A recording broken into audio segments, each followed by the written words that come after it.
Hello, we are Kim and Christine. Today we are going to tell you the story of Rosa Parks. First we are going to tell you why we chose this person.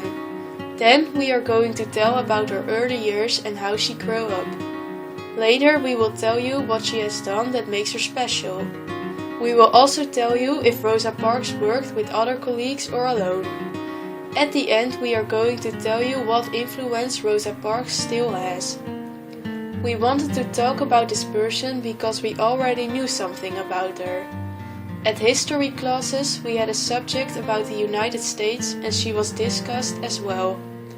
Also we chose her because we thought she was an interesting person and we wanted to find out what she has done that makes her an important person. First, we are going to tell about her early years. Rosa was born on February 4th, 1913 in Tuskegee, Alabama as Rose Louise Macaulay. Her parents were Leona, a teacher, and James Macaulay. He was a carpenter. She was of African ancestry and her great-grandmother was a slave of America. Rosa Parks was not very healthy as a child and she had chronic tonsillitis. When her parents divorced, she moved with her mother to Pine Level, nearby Montgomery. She grew up on a farm with her grandparents, mother and brother Sylvester. They were part of the African Methodist Episcopal Church. Until the age of 11 she went to elementary school. After that she went to the Industrial School for Girls in Montgomery. She took academic and vocational courses.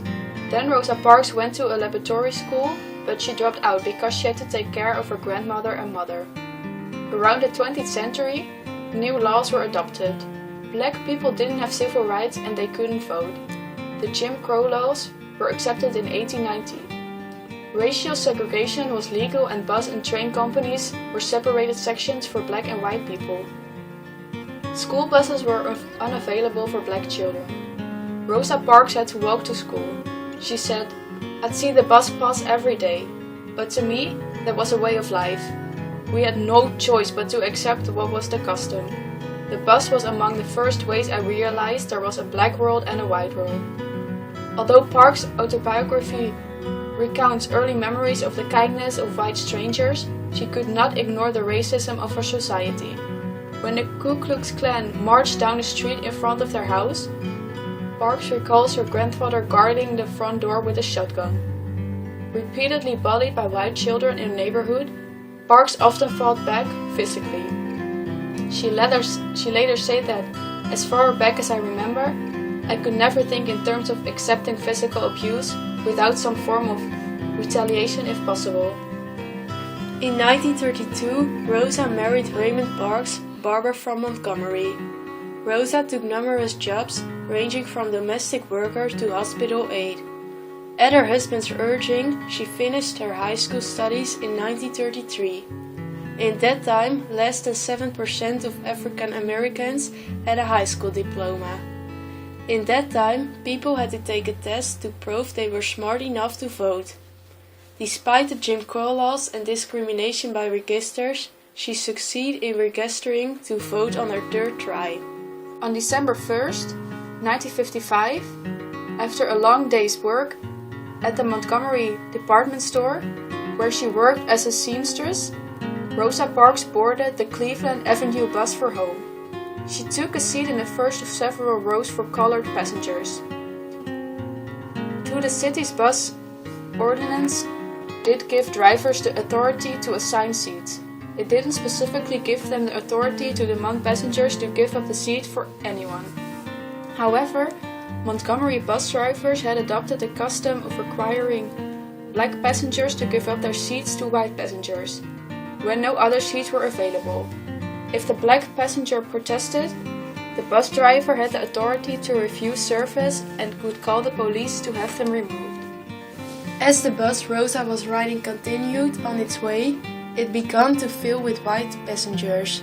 Eventually, the bus was full and the driver noticed that several white passengers were standing in the aisle. He stopped the bus and moved the sign separating the two sections back one row and asked 4 passengers to give up their seats. 3 complied, but Rosa refused and remained seated. The driver demanded, "Why don't you stand up?" to which Rosa replied, "I don't think I should have to stand up." The driver called the police and had her arrested. Later, Rosa recalled that her refusal wasn't because she was physically tired, but that she was tired of giving in. The police arrested Rosa at the scene and charged her with violation. She was taken to police headquarters where, later that night, she was released on bail.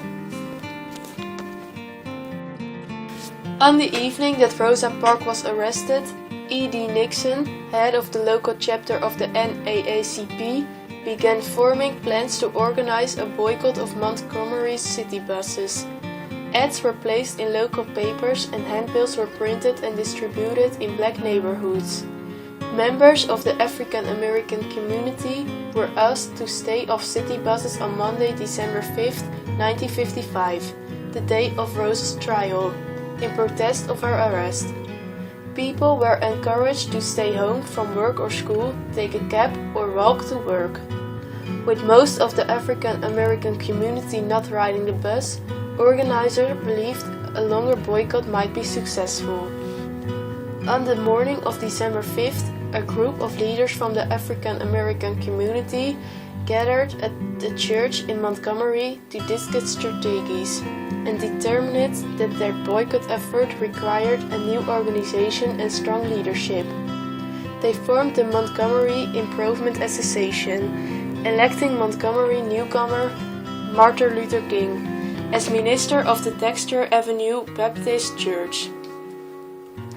When Rosa arrived at the courthouse for trial that morning with her attorney, Fred Gray, she was greeted by a crowd of around 500 local supporters, who rooted her on. Following a 30-minute hearing, Rosa was found guilty of violating a local ordinance and was fined $10, as well as a $4 court fee. The biggest event of the day, however, was what Rosa's trial had triggered. The Montgomery bus boycott, as it came to be known, was a huge success. The city's buses were empty. Some people carpooled and others rode in African American operated cabs, but most of the African American commuters living in the city at the time had opted to walk to work that day, some as far as 20 miles. With the transit company and downtown businesses suffering financial loss and the legal system ruling against them, the city of Montgomery had no choice but lift its enforcement of segregation on public buses, and the boycott officially ended on December 20, 1956. The combination of legal action, backed by the unrelenting determination of African American community, made the Montgomery bus boycott one of the largest and most successful mass movements against racial segregation in history. Although she had become a symbol of the civil rights movement, Rosa Parks suffered hardship in the months following her arrest in Montgomery and the subsequent boycott. She lost her department store job and her husband was fired after his boss forbade him to talk about his wife or their legal case. Unable to find work, they eventually left Montgomery. The couple, along with Rosa's mother, moved to Detroit. There, Rosa made a new life for herself, working as a secretary and receptionist. She also served on the board of the Planned Parenthood Federation of America. In 1992, Rosa published Rosa Parks, My Story, an autobiographic recounting her life in the segregated South. In 1995, she published Quiet Strength. On October 24, 2005, at the age of 92, Rosa Parks quietly died in her apartment in Detroit. She had been diagnosed the previous year with progressive dementia. Her death was marked by several memory services, among them lying in a state at the Capitol Rotunda in Washington, D.C., where an estimated 50,000 people viewed her casket. Rosa was interred between her husband and mother and Detroit's Woodlawn Cemetery, in the chapel's mausoleum. Shortly after her death, the chapel was renamed the Rosa L. Parks Freedom Chapel. The influence of Rosa Parks is still noticeable nowadays. She played a big part in the Montgomery bus boycott. When you get in a bus in America, black and white people are equal. Without Rosa Parks, this might not be the same. The end!